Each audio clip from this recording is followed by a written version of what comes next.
Good afternoon, welcome to good health. ముందుగా V6 ప్రేక్షకులకి a very happy and healthy new year. ఈ రోజు మనం ఆర్థరైటిస్ గురించి తెలుసుకుందాం. వీటికి సంబంధించి సిమ్టమ్స్ ఏ విధంగా ఉంటాయి, అలాగే సర్జరీ లేకుండా ఎటువంటి ట్రీట్మెంట్ అందుబాటులో ఉందో తెలియచేయడానికి మనతో పాటు హోమియోకేర్ ఇంటర్నేషనల్ డాక్టర్ సురేందర్ రెడ్డి గారు ఉన్నారు. వారిని అడిగి మరిన్ని విషయాలు తెలుసుకుందాం. Hello doctor. Hello madam.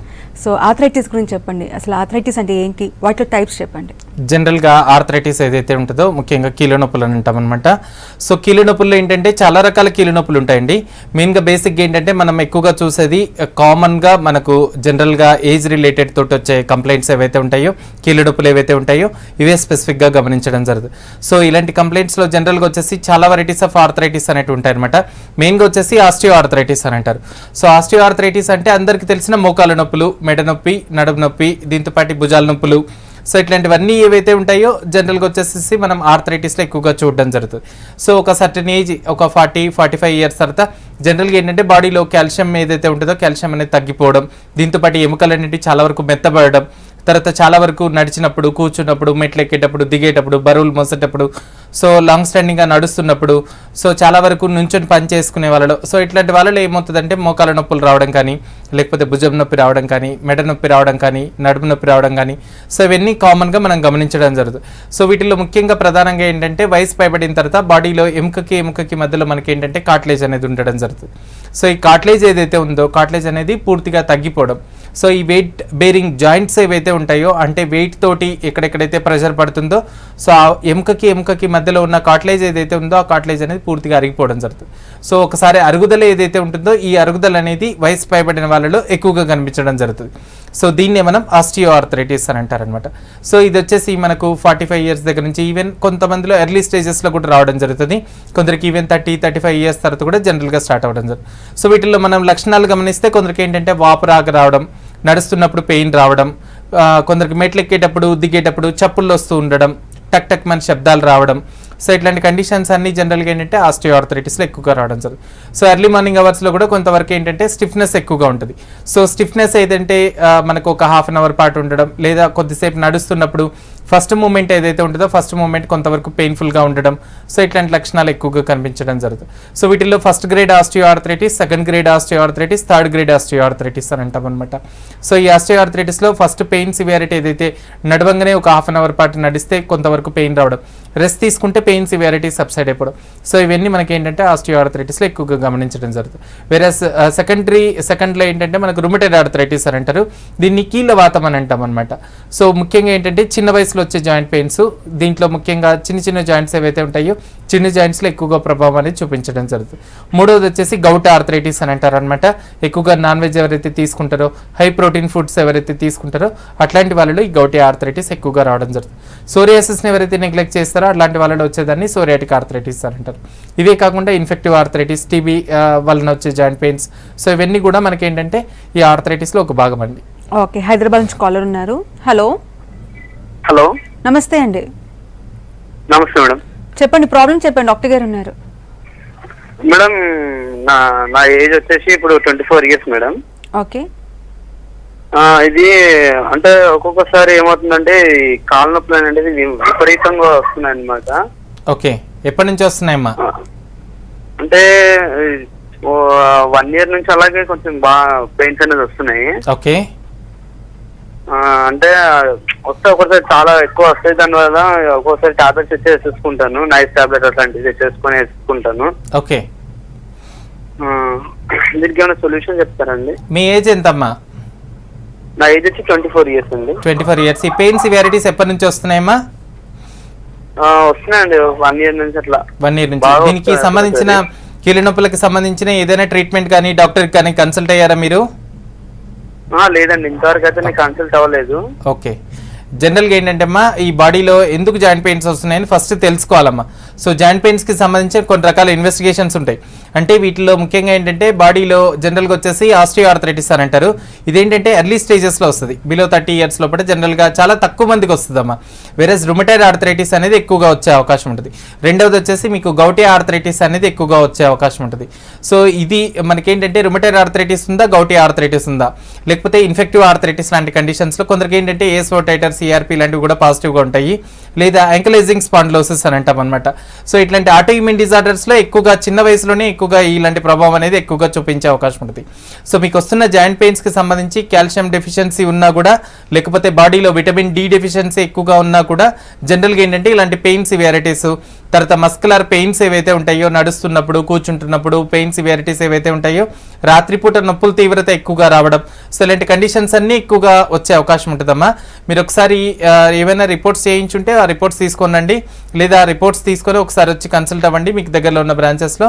So వాటికి సంబంధించిన కీళ్ళ నొప్పులకి సంబంధించిన ఇన్వెస్టిగేషన్స్ కొన్ని ఉంటాయి.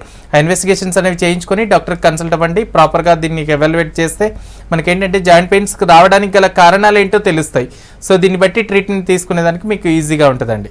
ఓకే డాక్టర్, సో ఇందాక మీరు చెప్పారు డిఫరెంట్ టైప్స్ ఆఫ్ ఆర్థరైటిస్ గురించి చెప్పారు, వాటికి డిఫరెంట్ సిమ్టమ్స్ ఉన్నాయి. సో ఇన్వెస్టిగేషన్స్ కూడా డిఫరెంట్గా ఉంటాయంటారా? ఇప్పుడు ఇంతకుముందు చెప్తున్నట్టు తనకి జాయింట్ పెయిన్స్ ఉన్నాయి. సో ఈ జాయింట్ పెయిన్స్కి మనకి ఏంటంటే చాలా వరకు ఇన్వెస్టిగేషన్స్ అనేది చాలా తక్కువ మంది చేయించుకోవడం జరుగుతుంది. సో వీటిలో చిన్న వయసులో వచ్చే జాయింట్ పెయిన్స్ ఏవైతే ఉంటే ముఖ్యంగా రుమటైడ్ ఆర్థరైటిస్ అని అంటారు. సో రుమటైడ్ ఆర్థరైటిస్కి మనకి ఏంటంటే ఎక్కడెక్కడైతే పెయిన్ వస్తుందో ఫస్ట్ ఎక్స్రే అనేది తీస్తాం అనమాట. సో దీంట్లో మనకి ఏంటంటే జాయింట్స్లో బోనీ గ్రోత్ ఏమైనా పెరిగిందా, లేకపోతే జాయింట్స్ ఏమైనా దగ్గరకు వస్తున్నాయా, జాయింట్స్లో అరుగుదల సివియారిటీ ఏమైనా ఉందా, లేకపోతే వాప్ ఏమైనా వస్తుందా, కొందరికి నీ ఎఫిషియన్స్ అని అంటాం, అంటే మోకాలలో కానీ ఎక్కడెక్కడైతే జాయింట్స్ ఉంటాయో ఆ జాయింట్స్ లోపల వాప్ లాగా వచ్చేసేయడం, వాటి లోపల నీళ్ళు చేరడం, సో ఇట్లాంటి కండిషన్స్ కూడా ఉండే అవకాశం ఉంటుంది. సో ఫస్ట్ ఎక్స్రే తీస్తే కొంతవరకు రూల్ అవుట్ అవుతుంది. కొన్ని ఇన్వెస్టిగేషన్స్ అనేవి ఉంటాయి, లైక్ రుమటైడ్ ఆర్థరైటిస్ ఉంటే కానీ రుమటైడ్ ఆర్ఏ ఫ్యాక్టర్ అనేది చేపిస్తామన్నమాట. తర్వాత గౌటీ ఆర్థరైటిస్ ఉంటే యూరిక్ యాసిడ్ లెవెల్స్ అనేది చేయించడం జరుగుతుంది. తర్వాత వీటికి సంబంధించిన ఇన్ఫెక్టివ్ ఆర్థరైటిస్ లాంటి కండిషన్స్లో ఏఎస్ఓ టైటర్, సిఆర్పి, దీంతో పాటు కంప్లీట్ బ్లడ్ పిక్చర్ అని అంటారు, దీంతో పాటు ఈఎస్ఆర్ అనే కొన్ని ఈ ఇన్వెస్టిగేషన్స్ అనేవి చేపిస్తే మనకేంటంటే కాల్షియం, విటమిన్ డి, సో వీటిల్లో మనకు ఒక క్లారిటీ అనేది రావడం జరుగుతుంది. ఏ రకమైన జాయింట్ పెయిన్స్ తోటి బాధపడుతున్నాడు పేషెంట్ అనేది తెలిసేదానికి. సో తను బాధపడుతున్న సిమ్టమ్స్ని బట్టి ఆ ఇన్వెస్టిగేషన్స్ ఆధారంగా మనం ట్రీట్మెంట్ అనేది తీసుకుంటే పెయిన్ సివియారిటీస్ ఏవైతే ఉన్నాయో పెయిన్ సివియారిటీస్ పర్మనెంట్గా తగ్గిపోయే అవకాశం ఉంటుంది. ఓకే, నెక్స్ట్ కాల్ తీసుకుందాము. హలో, నమస్తే అండి, చెప్పండి ప్రాబ్లం చెప్పండి, డాక్టర్ గారు ఉన్నారు. నా పేరు మల్లయ్య అండి. ఓకే, నాకు మోకాళ్ళ మన కీళ్ళ నొప్పులు ఎప్పటి నుంచి ఉన్నాయండి?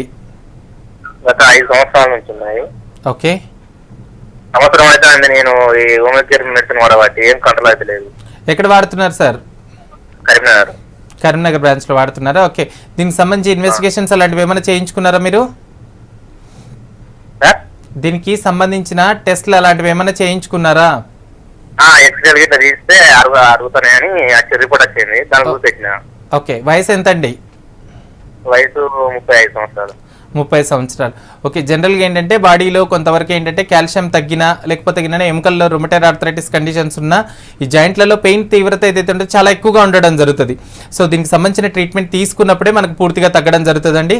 కొద్ది రోజుల పాటు రెగ్యులర్గా మెడిసిన్స్ అనేది వాడండి. వాడుతున్న కొద్దీ మనకేంటంటే రెగ్యులర్గా కోర్స్ ఏదైతే మీకు సజెస్ట్ చేశారో కంపల్సరీ 1 to 2 years పాటు రెగ్యులర్గా మందులు వాడితేనే కంప్లీట్గా పెయిన్ సివియారిటీ ఏదైతే ఉందో పూర్తిగా తగ్గిపోతుందండి. తగ్గిపోయిన కండిషన్స్, తగ్గిపోయిన పెయిన్స్ ఏవైతే ఉంటాయో మళ్ళీ రాకుండా ఉండేదానికి కూడా అవకాశం ఉంటుంది. మళ్ళీ తిరిగి రిలాప్స్ అవ్వకుండా ఉండే విధంగా కూడా ట్రీట్మెంట్ అనేది ఇవ్వడం జరుగుతుంది. మీకు ట్రీట్మెంట్ ఏదైతే తీసుకుంటున్నారో రెగ్యులర్గా వాడుతూ ఉండండి. ఓకే డాక్టర్, సో ట్రీట్మెంట్ గురించి చెప్పండి. చాలామంది ఆర్థరైటిస్ అనగానే కీళ్ళ నొప్పులకి వచ్చినప్పుడు సర్జరీ చేయించుకుంటారు, నీ రీప్లేస్మెంట్ సర్జరీ. కానీ సర్జరీ చేయించుకున్న తర్వాత కూడా కంప్లైంట్స్ వస్తూ ఉంటాయి. సో సర్జరీ అవాయిడ్ చేసే విధంగా హోమియోపతిలో ట్రీట్మెంట్ ఉందంటారా? డెఫినెట్గా ఉందండి. దీంట్లో ఏంటంటే మనకు సర్జరీ ఏదైతే ఉంటుందో సర్జరీ ఎప్పుడు చేయిస్తారు? 3rd గ్రేడ్లో చేయిస్తారు. సో 3rd గ్రేడ్ వచ్చే కండిషన్స్లో మనకేంటంటే 1st, 2nd గ్రేడ్లోనే మనకేంటంటే మెడిసిన్స్, అవైలబుల్ మెడిసిన్స్ ఏవైతే ఉన్నాయో కాన్స్టిట్యూషనల్ మెడిసిన్స్ అనేది ఇవ్వడం జరుగుతుంది. సో వీళ్ళకి ఏంటంటే 1st గ్రేడ్లో ఉన్నప్పుడు మనకు పెయిన్ తీవ్రత కానీ, నొప్పి తీవ్రత కానీ, వాపులు కానీ, దీంతోపాటు వాళ్ళ యొక్క సివియారిటీ, సిమ్టమ్స్ ఏవైతే ఉంటాయో సిమ్టమ్స్ చాలా వరకు మైల్డ్గా ఉండడం జరుగుతుంది. సో మైల్డ్గా ఉన్నప్పుడే వాళ్ళు దగ్గర మనకేంటంటే కొద్ది రోజుల పాటు నెగ్లెక్ట్ చేయడం జరుగుతుంది. ఫస్ట్ ఇనిషియల్ స్టేజెస్లో ఏదో పెయిన్ కిల్లర్స్ తీసుకోవడం, సో దాన్ని అవాయిడ్ చేసుకుంటూ ఉండడం. ఒక సర్టెన్ ఏజ్ వచ్చిన తర్వాత ఆఫ్టర్ 45-50 years తర్వాత సో వాళ్ళు నడవలేకపోయినప్పుడు కానీ, లేకపోతే కంప్లీట్గా బెడ్ రైడన్ అయ్యే టైంలో కానీ, సో ఆ టైంలో డాక్టర్ దగ్గరికి వచ్చి కన్సల్ట్ అవ్వడం. సో నడుస్తున్నప్పుడు కానీ పెయిన్ సివియారిటీ జనరల్గా ఏంటంటే వాటికి సంబంధించిన ఇన్వెస్టిగేషన్స్ చేయించుకుంటే సో అది కీళ్ళ నొప్పులు ఎందుకు వస్తున్నాయి, ఫస్ట్ బేసిక్గా మనకి ఏంటంటే కీళ్ళ నొప్పులు దేని వలన స్టార్ట్ అవుతున్నాయి, ఎందుకు వస్తున్నాయి, దీంతో పాటు వీళ్ళకి సంబంధించిన ఇన్వెస్టిగేషన్స్ ఏమైనా చేయిస్తే మనకు ఆ డీటెయిల్స్ తీసుకొని దాని ప్రకారంగా కంప్లీట్గా తగ్గించే అవకాశం ఉంటుంది. సర్జరీ అనేది ఆఫ్టర్ లాస్ట్ స్టేజ్లో. సో ఇది కూడా జనరల్గా ఏంటంటే కొన్ని కండిషన్స్లో నీ రీప్లేస్మెంట్ వరకు కూడా వెళ్ళడం జరుగుతుంది. కొందరికి పెయిన్ సివియారిటీ కొందరికి తగ్గిపోతుందండి, బట్ కొందరికి పెయిన్ సివియారిటీ ఏదైతే ఉందో అది రిలాప్స్ అవుతూనే ఉంటుంది. సో వాళ్ళ యొక్క బాడీ వెయిట్ కూడా చాలా వరకు బాడీ మీద కాన్స్టిట్యూట్ చేయడం జరుగుతుంది. సో ఇవన్నీ మనం చూసుకుంటూ దీనికి సంబంధించిన హోమియోపతిలో కంప్లీట్గా తగ్గే అవకాశం ఉంది. దీంతో పాటు కొన్ని నెలల పాటు రెగ్యులర్గా మెడిసిన్స్ వాడితే కంప్లీట్గా తగ్గడంతో పాటు మళ్ళీ రాకుండా ఉండే విధంగా కూడా ట్రీట్మెంట్ అనేది తీసుకునేదానికి అవకాశం ఉంది. దీంతో పాటు మనకి ఏంటంటే కొన్ని కీళ్ళవాతం అనేది ఉంటుంది. సో కీళ్ళవాతానికి జనరల్గా ఏంటంటే కొన్ని స్టెరాయిడ్స్ మెడిసిన్స్ వాడడం కానీ లేకపోతే రెగ్యులర్గా కొన్ని ఇయర్స్ పాటు మెడిసిన్స్ వాడేది అవకాశం ఉంటుంది. సో ఇలాంటివన్నీ మెడిసిన్స్ ఏంటంటే వీటి సైడ్ ఎఫెక్ట్స్ ఏవైతే చాలా సివియర్గా డ్రాస్టిక్గా మనకు కిడ్నీస్ మీద లివర్ మీద చాలా ఎక్కువగా ప్రభావం అనేది చూపించే అవకాశం ఉంటుంది. సో ఈ సీరియస్ సైడ్ ఎఫెక్ట్స్ ఏవైతే ఉంటే సైడ్ ఎఫెక్ట్స్ కూడా పూర్తిగా నియంత్రించే అవకాశం ఉంటుంది. ఓకే, నెక్స్ట్ కాల్ తీసుకుందాము. హలో మేడం, నమస్తే మేడం. నమస్తే అండి, చెప్పండి మేడం. నేను డాక్టర్తో మాట్లాడుతున్నాను. మాట్లాడండి, డాక్టర్ గారు ఉన్నారు. సార్ నమస్తే సార్. చెప్పండి సార్. నమస్తే సార్, నా పేరు అహ్మద్ బాషా సార్. చెప్పండి సార్. నమస్తే. నాకు 9 months ఇంతకు ముందు యూరిక్ యాసిడ్ ఎక్కువ ఉంది సార్. ఓకే. నేను ఇది యునాని మెడిసిన్ వాడాను సార్, తగ్గలేదు సార్. ఓకే. సరే, నేను ఒక 4 months నుండి నేను ఇది ఇంగ్లీష్ మెడిసిన్ వాడుతున్నాను సార్. ఓకే. ఇంతకు ముందు నాకు 10 points ఉంది సార్ యూరిక్ యాసిడ్. అవునండి. ఇప్పుడు 3.4 అయింది సార్. ఓకే. అంటే నార్మల్ వచ్చింది సార్. నార్మల్కి వచ్చిందండి. మీరు టాబ్లెట్ ఏం వాడుతున్నారు? జైలోరిక్ వాడుతున్నారా, గౌట్ నీల్ వాడుతున్నారా? సార్ అది ఏదో టాబ్లెట్ నాకు సరిగా అంత గుర్తులేదు సార్. ఓకే. ఇప్పుడు టాబ్లెట్ కంటిన్యూషన్ లో తీసుకుంటున్నారండి? కంటిన్యూ వాడుతున్నాను సార్. నేను ఎన్ని సంవత్సరాల నుంచి వాడుతున్నారు? ఎన్ని నెలల నుంచి వాడుతున్నారు మీరు? అంటే నేను 4-6 months నుంచి వాడుతున్నాను సార్. 6 months నుంచి వాడుతున్నారు. ఓకే. ఇంకెట్లా సార్, ఇంకా దీన్ని ఎట్లా కంటిన్యూ చేయాలా లేకపోతే ఎట్లా సార్, ఇంకా ఎన్ని రోజులు వాడాల్సి ఉంటుంది సార్? జనరల్గా ఏంటంటే మనకేంటంటే మీకున్న కండిషన్ని గౌటీ ఆర్థరైటిస్ అని అంటారండి. సో జనరల్గా ఏంటంటే చాలా మందిలో మనకేంటంటే ఎక్కువగా నాన్ వెజ్ ఎవరైతే తీసుకుంటారో, హై ప్రోటీన్ ఫుడ్స్ ఎవరైతే తీసుకుంటారో, తర్వాత చాలా వరకు ఏంటంటే బాడీ మజిల్ మాస్ బిల్డప్ చేయడానికి చాలా మంది ఏంటంటే ప్రోటీన్స్ వాడడం జరుగుతుంది. సో ఇట్లాంటి వాటకం ఏవైతే ఎక్కువగా తీసుకుంటుంటారో, నాన్ వెజ్ తీసుకోవడం కానీ, హై ప్రోటీన్ ఫుడ్స్ తీసుకోవడం కానీ, సో ఇలాంటి పౌడర్స్ తీసుకోవడం కానీ, సో ఇలాంటి చేసే వాళ్ళలో ఏమవుతుందంటే బాడీలో ముఖ్యంగా మన బాడీలో ఏంటంటే హై ప్రోటీన్ కంటెంట్స్ ఉన్న యూరిక్ యాసిడ్ లెవెల్స్ అనేవి పెరగడం జరుగుతుంది. సో ఈ యూరిక్ యాసిడ్ స్ఫటికాలు ఏవైతే ఉంటాయో మనకు లివర్ దగ్గర నుంచి కిడ్నీస్ వరకు రావడం జరుగుతుంది.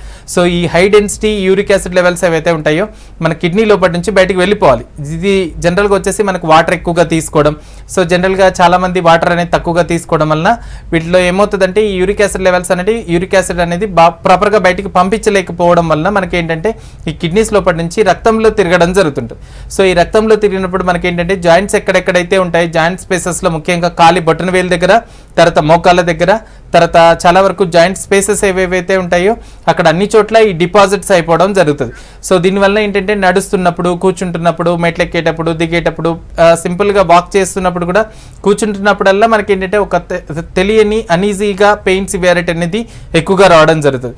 సో దీన్ని మనం గౌటీ ఆర్థరైటిస్ అని అంటారు. గౌటీ ఆర్థరైటిస్ని ఫస్ట్ నియంత్రించడానికి మనకి ఏంటంటే కంప్లీట్గా నాన్ వెజ్ అనేది పూర్తిగా తక్కువగా తీసుకోవాలి. హై ప్రోటీన్ ఫుడ్స్ ఏవైతే ఉంటే కంప్లీట్గా బంద్ చేయాలండి. దీంతోపాటు minimum water 3 to 4 liters of water అనేది ఎక్కువగా తీసుకోవాలి. సో ఇవి తీసుకుంటూ మీరు హోమియోపతి ట్రీట్మెంట్ కొన్ని నెలల పాటు రెగ్యులర్గా మెడిసిన్స్ వాడితే పూర్తిగా మీరు టాబ్లెట్ డోసేజ్ ఏదైతే ఉందో టాబ్లెట్ డోసేజ్ అని పర్మనెంట్గా బంద్ చేసుకోవచ్చండి. ఫ్యూచర్లో కూడా గౌట్ అనేది రాకుండా ఉండే విధంగా ట్రీట్మెంట్ అనేది తీసుకునేదానికి అవకాశం ఉంటుంది. మీకు దగ్గరలో తిరుపతి బ్రాంచ్ ఉంటుంది, ఒకసారి రిపోర్ట్స్ తీసుకెళ్ళి కన్సల్ట్ అవ్వండి. ఓకే, నెక్స్ట్ కాల్ తీసుకుందాము. హలో హలో ఉషా గారు. హలో. ఓకే, సో డాక్టర్ ఇందాక చాలా టైప్స్ గురించి మేము మాట్లాడుకున్నాము. రుమోటైడ్ ఆర్థరైటిస్ విషయానికి వస్తే అదొక ఆటోఇమ్యూన్ డిజార్డర్. సో ఇటువంటి మామూలు కండిషన్స్ని ట్రీట్ చేయడం వేరు, ఆటోఇమ్యూన్ డిజీజెస్ని ట్రీట్ చేయడం వేరు. సో హోమియోపతిలో ఇలాంటి ఆటోఇమ్యూన్ డిజార్డర్స్కి సంబంధించి ట్రీట్మెంట్ ఏ విధంగా ఉంటుంది? సో ఆటోఇమ్యూన్ డిజార్డర్స్లో ముఖ్యంగా జాయింట్ పెయిన్స్కి సంబంధించి ఈ రుమోటైడ్ ఆర్థరైటిస్ అనే చాలా వెరైటీస్ ఆఫ్ జాయింట్ పెయిన్స్ ఉంటాయి. సో వీటిలన్నింటిలో మనకేంటంటే ఎక్కువగా బాధించే కీళ్ళ నొప్పులు ఏవైతే ఉంటాయో ఇదే మనకు కీళ్ళవాతం అని అంటారు అనమాట. దీన్నే మనం రుమోటైడ్ ఆర్థరైటిస్ అని అంటారు. సో జనరల్గా వచ్చేసి వచ్చేసి మనకు టోటల్ పర్సంటేజ్లో మనం తీసుకుంటే ఒక 60% ఆఫ్ ద కేసెస్ మనకి ఏంటంటే ఈ మోకాలు నొప్పులు, మెడ నొప్పి, నడుము నొప్పి, సో ఇలాంటి ఆస్టియోఆర్థరైటిస్ కండిషన్స్ ఎక్కువగా చూస్తాం. రెండవది వచ్చేసి మనకు హార్డ్లీ ఒక 20-25% ఆఫ్ ద కేసెస్లో ఈ రుమటైడ్ ఆర్థరైటిస్ కేసెస్ ఎక్కువగా రావడం జరుగుతుంది. తర్వాత ఒక 5% ఆఫ్ ద కేసెస్లో మనకు గౌటీ ఆర్థరైటిస్ రావడం జరుగుతుంది. మిగతా ఆర్థరైటిస్ అన్ని ఒక హార్డ్లీ ఒక 5% ఆఫ్ ద కేసెస్లో రావడం జరుగుతుంది. సో వీటిల్లో మనకి ఏంటంటే 25% ఆఫ్ ద కేసెస్ ఎక్కువగా రుమటైడ్ ఆర్థరైటిస్కి సంబంధించివి, ఎక్కువగా చిన్న చిన్న జాయింట్స్ మీద ఎక్కువగా ప్రభావం చూపించేటివి, తర్వాత ఎక్కువగా డిఫార్మిటీస్ డెవలప్ అయ్యేటివి, తర్వాత వీళ్ళకి ఏంటంటే మెడిసిన్స్ ఏ రోజు ఆపేసినా వాళ్ళకు ఇమీడియట్గా నెక్స్ట్ డే నుంచే పెయిన్ సివియారిటీ తట్టుకోలేనంత విధంగా ఆ పెయిన్ సివియారిటీస్ అనేటివి ఎక్కువగా రావడం. సో దీన్ని మనం రుమటైడ్ ఆర్థరైటిస్ అని అంటారు, కీళ్ళ వాతం అని అంటాం అనమాట. సో ఇది జనరల్గా చిన్నపిల్లల దగ్గర నుంచి రావడం జరుగుతుంది. సో చిన్నపిల్లప్పుడు జనరల్గా ఏంటంటే పెద్ద పెద్ద జాయింట్స్లో ఫస్ట్ వాపు రావడం, దీంతో పాటు ఆ వాపు వచ్చింది ఏదైతే ఉందో ఒక 3 months దగ్గర నుంచి 6 months వరకు అది సబ్సైడ్ అయిపోవడం జరుగుతుంది. సో పెద్ద జాయింట్స్ వదిలేసేసి చిన్న జాయింట్స్ మీద అటాక్ అవ్వడం జరుగుతుంది. సో ఇవి జనరల్గా వచ్చేసి రుమాటిక్ ఫీవర్ అని అంటారు అనమాట. సో కొందరిలో ఈ రుమాటిక్ ఫీవర్ రావడం వలన కొన్ని రోజుల తర్వాత ఈ రుమాటైడ్ జనరల్గా ఈ రుమాటిక్ ఫీవర్ తర్వాత ఈ రుమటైడ్ ఆర్థరైటిస్ కొందరికి డెవలప్ అయ్యే అవకాశం ఉంది. సో రుమటైడ్ ఆర్థరైటిస్ మనకి ఏ ఏజ్లోనైనా వచ్చే అవకాశం ఉంటుంది. చిన్న వయసు దగ్గర నుంచి పెద్ద వయసు వారి వరకు, ముఖ్యంగా ఎక్కువగా స్ట్రెస్ లెవెల్స్ అంటే ఎక్కువగా ఆలోచించడం, ఎక్కువగా బాధపడడం, లేకపోతే ఎక్కువగా కాన్స్టెంట్గా వీళ్ళకి ఏంటంటే ఆకలి తగ్గిపోవడం, సో ఇలాంటివన్నీ ఆలోచించినప్పుడు జనరల్గా ఆకలి తగ్గిపోవడం, ఇలాంటి కండిషన్స్, నిద్ర ఉండకపోవడం, ఇలాంటి కండిషన్స్లోనే ఎక్కువగా ఈ కీళ్ళవాతం అనేది బయటపడడం జరుగుతుంది. సో దీన్ని మనం ఆటో ఇమ్యూన్ డిజార్డర్స్ అని అంటారు. అప్పుడు మనకి ఏమవుతుందంటే ఇమ్యూనిటీ అనేది పూర్తిగా తగ్గడం వలన ఇలాంటి కీళ్ళ నొప్పులు అనేవి జనరల్గా రావడం జరుగుతుంది. సో కీళ్ళ నొప్పులకి కీళ్ళవాతానికి చాలా డిఫరెన్స్ ఉంటుంది. సో కీళ్ళ నొప్పులు మనకి ఏంటంటే నడుస్తున్నప్పుడు, కూర్చుంటున్నప్పుడు మాత్రమే పెయిన్ సివియారిటీ ఉంటుంది. ఒక 1/2 hour పాటు పడుకున్న, రెస్ట్ తీసుకున్న పెయిన్ సివియారిటీ ఇమీడియట్గా తగ్గిపోవడం.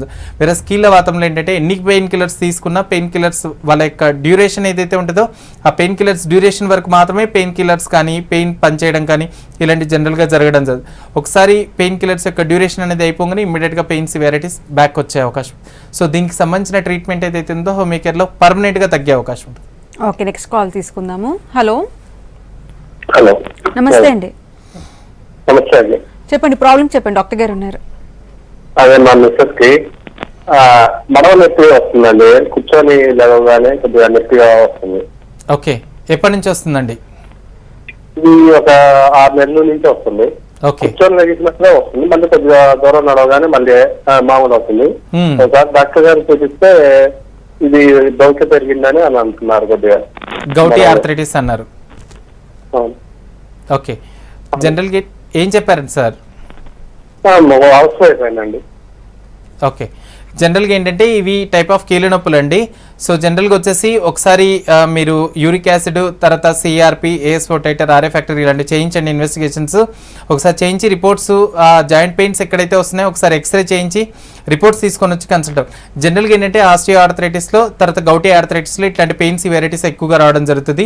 కింద కూర్చొని పైకి లేసినా, జనరల్గా నడుస్తున్నా, చాలా వరకు వెయిట్స్ మోసినా, సో జనరల్గా ఇట్లాంటి పెయిన్ సివియారిటీస్ ఎక్కువగా రావడం జరుగుతుంది. సో దీనికి సంబంధించిన ట్రీట్మెంట్ ఏదైతే ఉందో ట్రీట్మెంట్ హోమియో కేర్లో ఉంటుందండి. మీరు ఒకసారి రిపోర్ట్స్ చేయించి రిపోర్ట్స్ తీసుకొని వచ్చి కన్సల్ట్ అవ్వండి. ఓకే డాక్టర్, సో ఈ ఆర్థరైటిస్ వల్ల ఎటువంటి కాంప్లికేషన్స్ వస్తాయంటారు? So first stage, second stage, third స్టేజ్లో ఏంటంటే కంప్లీట్గా జాయింట్స్ అనేవి లాక్ అయిపోవడం, సో నడవడానికి పెయిన్ సివియారిటీ ఎక్కువగా రావడం. సో దీనివల్ల ఏంటంటే కాళ్ళు 2 వంకర్లు అయిపోవడం, బౌలెగ్ డిఫార్మిటీస్ అని అంటారు. అంటే 2 కాళ్ళు నడవలేకపోవడం, ఇట్లాంటి కండిషన్స్ కూడా ఎక్కువగా డెవలప్ అయ్యే అవకాశం ఉంటుంది.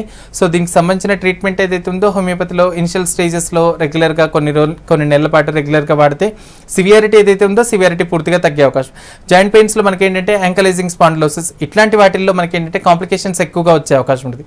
సో ఇలాంటి జాయింట్ పెయిన్స్లో మనకి ఏంటంటే యాంకలైజింగ్ స్పాండిలోసిస్ అంటే టోటల్ స్పైన్ ఏదైతే ఉంటుందో, సో స్పైన్ అనేది యూజువల్గా బెండ్ కావడానికి, కూర్చోవడానికి, పడుకోవడానికి, సో నార్మల్ మొబిలిటీ మూమెంట్స్ అంటే ఫ్లెక్షన్, ఎక్స్టెన్షన్ అంటాం అనమాట.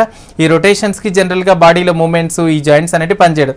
సో యాంకలైజింగ్ స్పాండిలోసిస్ లాంటి కండిషన్స్లో మన బాడీలో ఉన్న ప్రతి ఒక్క జాయింట్, సో వీటిలో జాయింట్కి మధ్యలో ఉన్న స్పేస్ ఏదైతే ఉంటుందో దీన్ని మనం డిస్క్లు అని అంటాం. సో ఈ డిస్క్లు ఏవైతే ఉంటాయి పూర్తిగా పట్టేసేయడం అంటే స్టిఫ్నెస్ అని అంటాం అనమాట. సో ఈ స్టిఫ్నెస్ ఎక్కువగా ఉండి కూర్చోవాలన్నా, పడుకోవాలన్నా సైడ్కి తిరగాలన్నా పెయిన్ సివియారిటీ ఏదైతే ఉంటే చాలా సివియర్గా రావడం జరుగుతుంది అనమాట. సో ఇట్లాంటి కండిషన్స్ అన్ని మనకి ఏంటంటే కాంప్లికేషన్స్లో ఎక్కువగా యాంకలైజింగ్ స్పాండిలోసిస్, తర్వాత ఎస్ఎల్ఈ లాంటి కాంప్లికేషన్స్, లూపస్ నెఫ్రైటిస్ లాంటి కాంప్లికేషన్స్, ఎక్కువగా ఇలాంటి ఆటో ఇమ్యూన్ డిజార్డర్స్లో, రుమటైడ్ ఆర్థరైటిస్లో డిఫార్మిటీస్ రావడము, తర్వాత కొందరికి ఏంటంటే చాలా వరకు ఇంటర్స్టిషియల్ లంగ్ డిజీజ్ అని అంటారు అనమాట. సో ఇట్లాంటివి రుమటైడ్ ఆర్థరైటిస్లో కాంప్లికేషన్స్గా వచ్చే అవకాశాలు ఎక్కువగా ఉంటాయి. ఓకే, నెక్స్ట్ కాల్ తీసుకుందాము. హలో హలో, నమస్తే అండి, నమస్తే మేడం. చెప్పండి ప్రాబ్లం చెప్పండి, డాక్టర్ గారు ఉన్నారు. అయితే మేడం మాకు ఒక 8 years బ్యాక్ యాక్సిడెంట్ అయిందండి మోకాల దగ్గర. ఓకే, అంతకుముందు ఒక 1 year బ్యాక్ ఫిస్టులో ట్రీట్మెంట్ తీసుకున్నాం అండి. ఓకే, డైజెషన్ అయినా కరెక్ట్ రావట్లేదు, మోకాలు బాగుంటాయి. ఓకే. ఫిజియోథెరపీ ఇవన్నీ చేయించుకున్నారండి? చేయించుకోలేదండి. ఓకే, మెడిసిన్స్ ఏమైనా వాడుతున్నారు ప్రజెంట్? ఏం వాడుతున్నాం సార్. ఓకే, జనరల్గా ఏంటంటే మీకు సర్జరీ పడిన ఎక్స్రేస్ కానీ ఆ రిపోర్ట్స్ ఏవైతే ఉంటాయి మీకు దగ్గరలో కరీంనగర్ బ్రాంచ్ ఉంటుంది, ఒకసారి రిపోర్ట్స్ తీసుకెళ్ళి కన్సల్ట్ అవ్వండి. జనరల్గా ఏంటంటే వీటిని ట్రామాటిక్ ఆర్థరైటిస్ అని అంటారు అనమాట. ట్రామాటిక్ ఆర్థరైటిస్లో మనకి ఏంటంటే చాలా వరకు పడిన తర్వాత కొందరికి ఏంటంటే పెయిన్ సివియారిటీస్ అనేటివి తొందరగా తగ్గవు.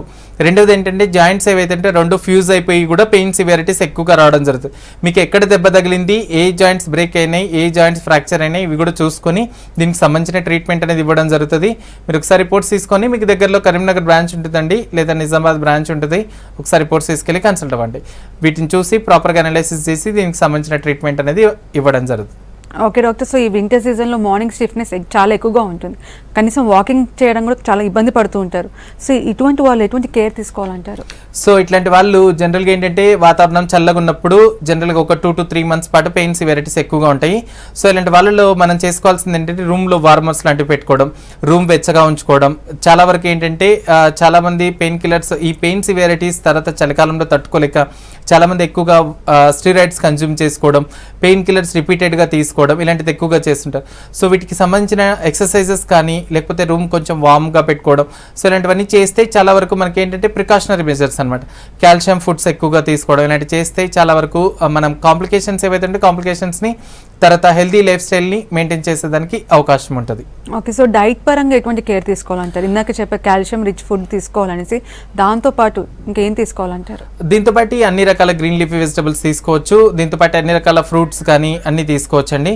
సో కొన్ని వాటి కండిషన్స్లో మాత్రమే ఆరెంజ్ ఫ్రూట్స్ తీసుకోవడం కానీ లేకపోతే లెమన్ కానీ సిట్రస్ ఫ్రూట్స్ తీసుకోవడం కానీ, సో ఇవన్నీ మనకి ఏంటంటే కాంట్రా ఇండికేటెడ్ అనమాట. అంటే గౌటీ ఆర్థరైటిస్ లాంటి కండిషన్స్లో ఇలాంటి సిట్రస్ ఫ్రూట్స్ అనేవి కంప్లీట్గా బంద్ చేసుకోవాల్సి వస్తుంది. ఆరెంజ్ కానీ లెమన్ కానీ హై ప్రోటీన్ ఫుడ్స్ కానీ నాన్ వెజ్ కానీ, సో ఇలాంటివి మాత్రమే కొంచెం తక్కువ చేసుకొని కారం మసాలా ఫుడ్స్ కానీ స్మోకింగ్ కానీ ఆల్కహాల్ కానీ, సో టైం ప్రాపర్కి కరెక్ట్గా ఫుడ్ తీసుకోవడం కానీ, సో ఇలాంటివన్నీ చేస్తే చాలా వరకు హెల్తీ లైఫ్ స్టైల్ మెయింటైన్ చేసేదానికి అవకాశం ఉంటుంది. ఓకే, నెక్స్ట్ కాల్ తీసుకుందాము. హలో హలో, నమస్తే అండి, చెప్పండి మేడం.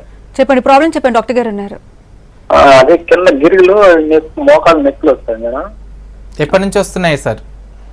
అంటే 2 నెలల నుంచి చెప్పా. ఇప్పుడు వయసు నాకు 42 ఏళ్ళు. ఓకే, ఎక్స్రే అలాంటిది ఏమైనా చేయించారా సార్? ఇప్పుడేమో తీపిలేదు సార్. ఓకే, ఫస్ట్ ఒకటి ఎక్స్రే అనేది చేయించండి, దీంతో పాటు ఒకసారి యూరిక్ యాసిడ్ టెస్ట్ అనేది చేయించండి. సో జనరల్గా వచ్చేసి కాళ్ళ కింద దగ్గర మనకి ఏంటంటే కొందరికి గిలకల దగ్గర మనకి ఏంటంటే క్యాల్కేనియల్ బోన్ అని అంటాం అనమాట. సో ఇది పెరిగినా కూడా కొందరికి పెయిన్ సివియారిటీ ఎక్కువగా రావడం జరుగుతుంది. సో దీన్ని మనం క్యాల్కేనియల్ స్పర్ అని అంటాం అనమాట. సో క్యాల్కేనియల్ స్పర్ ఉన్నా కూడా కొందరికి పెయిన్ సివియారిటీ ఎక్కువగా వస్తుంది సార్.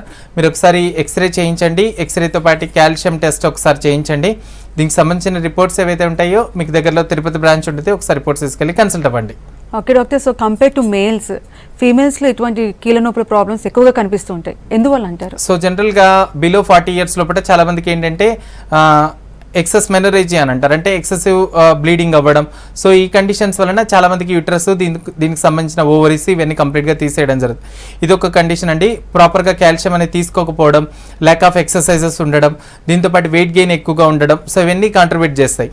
సో వీటిలో మనం మెయిన్గా చూసుకోవాల్సింది ఏంటంటే వెయిట్లో అట్లీస్ట్ బాడీకి ఉన్న వెయిట్ ఏదైతే ఉంటుందో at least 10% of their whole body వెయిట్లో 10 to 15% తగ్గగలిగితే చాలా వరకు నీ పెయిన్స్ ఏవైతే ఉంటాయో నీ పెయిన్స్ చాలా వరకు తగ్గించుకునే అవకాశం ఉంటుంది. రెండవది చాలా మందిలో ఏంటంటే గర్భసంచి తీసేయించుకోవడం. సో ఇట్లాంటి వాటికి తీసేయించుకోకుండా వీటికి సంబంధించిన ట్రీట్మెంట్ తీసుకుంటే చాలా వరకు పెయిన్ సివియారిటీస్ కానీ, చాలా మందికి ఏంటంటే జాయింట్ పెయిన్స్ రాకుండా ఉండడం కానీ కంప్లీట్గా అవాయిడ్ చేసేదానికి కూడా అవకాశం ఉంటుంది.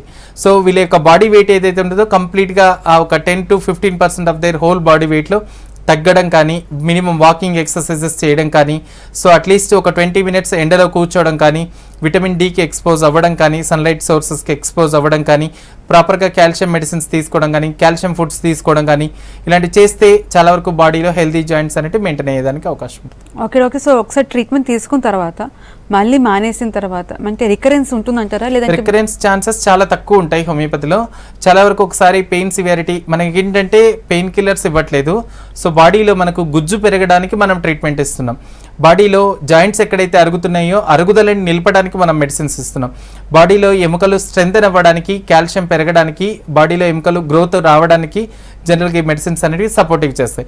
సో ఒకసారి బాడీలో గుజ్జు ఎక్కడైతే పెరుగుతుందో మనకు జాయింట్ పెయిన్స్ తీవ్రత అయితే ఉంటుందో పర్మనెంట్గా తగ్గే అవకాశం ఉంది. సో ఒకసారి తగ్గిన పెయిన్ సివియారిటీస్ ఏవైతే లైఫ్ లాంగ్ వరకు పెయిన్ సివియారిటీస్ అనేవి రాకుండా ఉండేదానికి కూడా అవకాశం ఉంటుంది.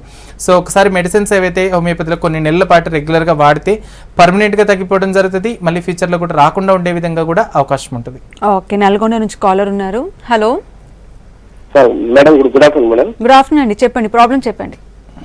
మేడం, మెడ నొప్పికి సంబంధించింది మేడం, సార్ అడుగుదామని. ఓకే, చెప్పండి సార్. చెప్పండి సార్. నమస్తే నరసింహ గారు.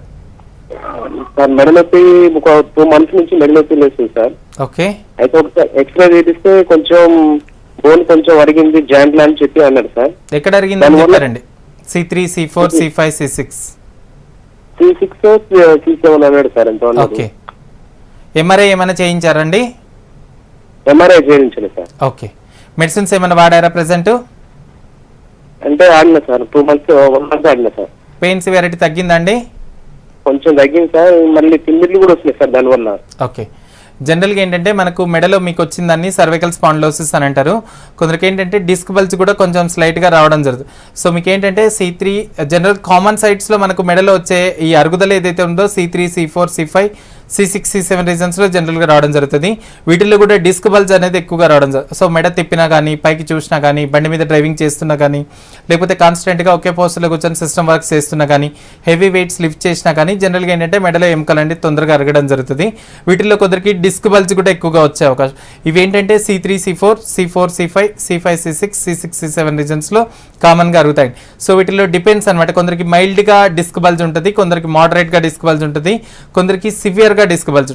సో సివియర్ కండిషన్స్లో మనకి ఏంటంటే తిమ్మిర్లు రావడం, సుదులతో కూర్చున్నట్టు ఉండడం, పెయిన్ సివియారిటీ రావడం, ఎలక్ట్రిక్ షాక్ లాగా పెయిన్ సివియారిటీ, ఎలక్ట్రిక్ షాక్ లాగా కొడుతూ ఉండడం, ఇలాంటి కండిషన్స్ అన్నీ మనకి ఏంటంటే చాలా వరకు ఈ మెడ నొప్పి తర్వాత డిస్క్ బల్జ్ కంప్లైంట్స్లో ఎక్కువగా రావడం జరుగుతుంది. మీకు సంబంధించిన ఎక్స్రే కానీ రిపోర్ట్స్ ఏవైతే ఉన్నాయో ఒకసారి రిపోర్ట్స్ తీసుకొని వచ్చి కన్సల్ట్ అవ్వండి. లేదా మీకు దగ్గరలో హన్మకొండ బ్రాంచ్ ఉంటుందండి, రిపోర్ట్స్ తీసుకెళ్ళి కన్సల్ట్ అయితే ప్రాపర్గా అనలైసిస్ చేసి దీనికి సంబంధించిన ట్రీట్మెంట్ అనేది ఇవ్వడం జరుగుతుంది. Okay doctor. సో ఓవరాల్గా ఎనీ టైప్ ఆఫ్ ఆర్థరైటిస్కి సంబంధించి సర్జరీ లేకుండా హోమియోపతిలో మంచి ట్రీట్మెంట్ అందుబాటులో ఉందని చెప్తున్నారు. థ్యాంక్ యూ సో మచ్ అండి. ఇది ఇవాళ good health. Keep watching V6 news.